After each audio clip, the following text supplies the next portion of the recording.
Une fois de plus, bienvenue dans cette édition du Morning Call.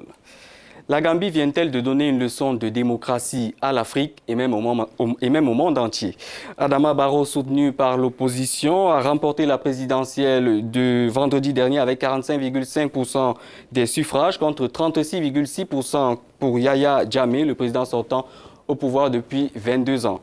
Ce dernier a reconnu sa défaite dans une déclaration télévisée et félicité son adversaire. Une posture qui a surpris plus d'un pour un dirigeant qui avait, on s'en souvient, affirmé qu'il gouvernerait 1 milliard d'années si Dieu le voulait, et dans un contexte africain, on le sait, marqué par une récurrence d'élections contestées. L'un des défis de la transition gambienne sera de maintenir la paix. Plusieurs personnes appelant à juger Yahya Jammeh, dont le régime a été accusé de violation des droits de l'homme. Dans ce sillage, Adama Barrow a rencontré ce week-end les membres de sa coalition et des responsables de l'ONU qui se sont dit prêts à travailler avec les Gambiens pour établir une commission vérité et réconciliation. Petit retour sur les déclarations respectives de Jammeh et Barrow à l'issue des résultats de ce scrutin dans cet élément. Depuis que nous avons des élections, il a toujours été clair que je ne dirigerai pas ce pays sans votre accord. Je ne tricherai jamais, je ne contesterai pas, car ce sont les élections les plus transparentes du monde. Je suis arrivé le vendredi 22 juillet 1994 et aujourd'hui, le vendredi 2 décembre 2016, vous, les Gambiens, avez décidé de me mettre au second plan.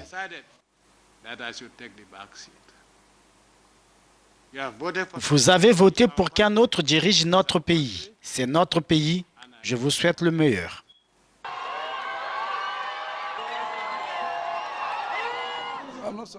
Je ne suis pas surpris du tout que Yahya Jammeh s'incline. On m'a interviewé plus tôt et j'ai dit que le pouvoir appartient au peuple. C'est au peuple, pas au président. Le peuple gambien a donné sa décision et nous la respectons. Le message pour les populations gambiennes, il est temps de se mettre au travail. C'est une nouvelle Gambie, une nouvelle attitude pour le changement et le développement du pays. L'acceptation de sa défaite par le président sortant Yahya Jammeh a été une surprise pour les Gambiens et pour les observateurs internationaux qui l'ont jusqu'à présent accusé d'écraser tous ses opposants, emprisonnés ou torturés. L'élection a suscité de nombreuses réactions à travers le monde. Dans une déclaration, la Maison-Blanche a salué le respect de Jammeh pour la volonté du peuple et a félicité les Gambiens d'avoir tenu une élection présidentielle pacifique et démocratique. Le secrétaire général de l'ONU, Ban Ki-moon, a adressé ses félicitations à Adama Barrow et a félicité le président Jammeh pour son message de paix au président élu. Rappelons que l'espoir d'un transfert de pouvoir pacifique était quasi nul après une répression de l'opposition des mois avant les sondages, l'interdiction des observateurs internationaux ou des manifestations post-électorales, puis la coupure d'Internet.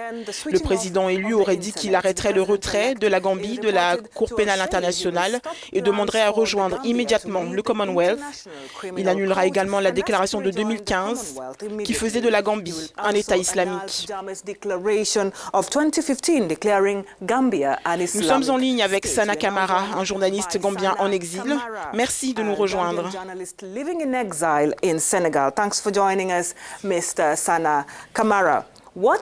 Qu'est-ce que ce résultat représente pour une personne exilée à cause du régime de Yahya Jammeh?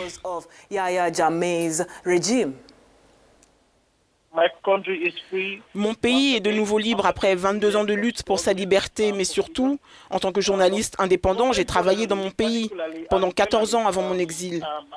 Je vois pour nous la chance d'un nouveau départ en termes de liberté de la presse et pour continuer à contribuer au processus de développement, pour travailler ensemble, apporter la liberté au peuple et consolider ce pourquoi nous nous sommes battus depuis 22 ans. Je me sens très reconnaissant, c'est une grande nouvelle pour moi. Je peux rentrer voir ma famille, mes enfants me manquent, ma femme, ma maison. Je suis vraiment très excitée. So it's been very interesting news to me, very big welcome to me. I can go back to my family, I meet my kids and my wife, I miss my home. I'm really excited about it. D'après vous, Monsieur Kamara, qu'est-ce qui a contribué à la victoire de Adama Barrow? Barrow est le leader, le candidat d'une plus grande cause. Plusieurs partis politiques se sont réunis pour choisir un candidat indépendant et préparer contre Jammeh, car tous ces partis ont leur propre histoire de lutte contre Yahya Jammeh. Certains sont allés en prison, d'autres ont été poursuivis en justice, contraints à l'exil. Donc, c'était vraiment une lutte commune. Adama Barrow en est juste le visage. Moi, je suis en exil, mais ma femme, mes proches et toute ma famille en Gambie ont voté contre Jammeh. Le peuple est le moteur de ce changement. Donc l'objectif pour les 3 prochaines années sera de travailler très fort pour satisfaire les besoins du peuple. Ce pourquoi nous nous sommes battus ensemble depuis 20 ans. Ils doivent veiller à l'apporter au peuple. C'est pourquoi nous parlons de période de transition, parce qu'il va maintenant falloir rectifier les anomalies instaurées par Yahya Jammeh, instituer 2 mandats pour chaque président, s'assurer que le système électoral est libre et équitable pour tous. Il faudra veiller à la liberté d'expression pour tout le monde dans le pays et à l'égalité des chances pour tous les habitants du pays. And that is why they call it a transition period. They have to rectify all the anomalies that have happened on the Jammeh. We have to institute two terms mandate for each president.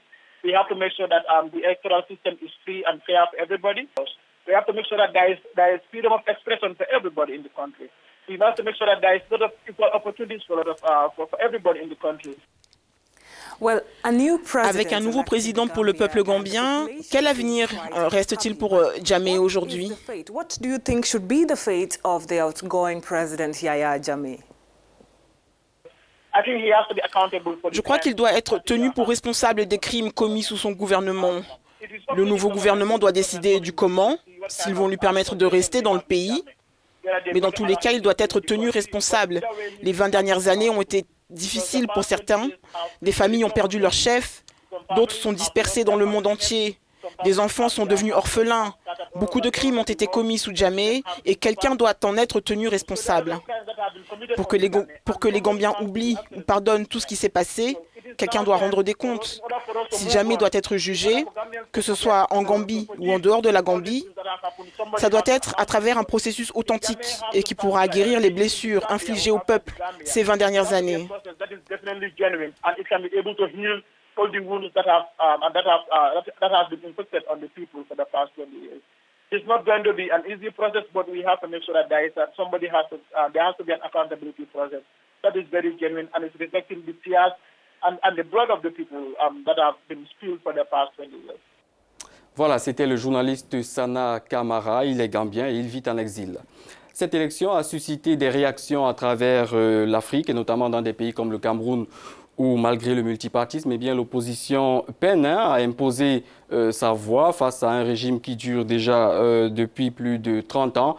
Nous en parlons avec Maître Charles Tchounga. Il est l'ancien bâtonnier de l'Ordre des avocats du Cameroun. Maître Charles Tchounga, bienvenue sur le Morning Call. Merci de nous rejoindre pour cette édition. Alors, comment avez-vous accueilli cette victoire d'Adama Barrow face à Yahya Jammeh? C'est un vent global qui souffle sur le monde. Si l'on voit un peu ce qui s'est passé aux États-Unis avec Trump, c'est un signe des temps. Et je pense que ce vent qui n'est plus le vent de l'Est, mais qui est le vent des peuples qui veulent recouvrer leur souveraineté et leur légitimité, est une excellente chose. Et je pense que ce qui s'est passé en Gambie va devoir se passer un peu partout parce que les chefs d'État qui modifient les institutions pour demeurer au pouvoir doivent comprendre que une fois que le temps est passé, les peuples qui ont trop souffert n'ont plus rien à perdre. Je pense que les peuples africains sont fatigués de ces dirigeants qui s'incrustent au pouvoir et qui oublient qu'ils ont été élus par les populations et qu'ils devraient mettre en place des politiques pour favoriser l'amélioration des conditions de vie de leur peuple. Ils vont devoir soit affronter les urnes et échouer, soit quitter le pouvoir pour éviter d'être humiliés par des populations qui n'ont plus rien à perdre. Alors, quel scénario imaginer pour Yahya Jammeh, qui, on le sait, a de nombreux griefs qui sont portés contre lui? Le pays pourrait même le traduire devant la CPI au cas où la Gambie décidait, par exemple, de revenir sur sa décision de sortie de cette cour. Moi, je pense que le nouveau chef d'État doit jouer l'apaisement. Je ne pense pas que le fait de déférer son prédécesseur devant la Cour pénale internationale soit une bonne chose pour le pays. Les chefs d'État africains qui ont peur de quitter le pouvoir, qui s'habillent au pouvoir, c'est parce qu'ils ont peur qu'en quittant le pouvoir, ils vont être poursuivis par les nouveaux présidents qui arrivent. Et il faut que l'Afrique ouvre une période de transition pour permettre à tous ces dictateurs de quitter le pouvoir pour laisser la légitimité à leurs citoyens pour élire le nouveau chef d'État. Je ne pense pas que ce serait une bonne politique que le nouveau chef d'État gambien fasse poursuivre son prédécesseur devant la CPI.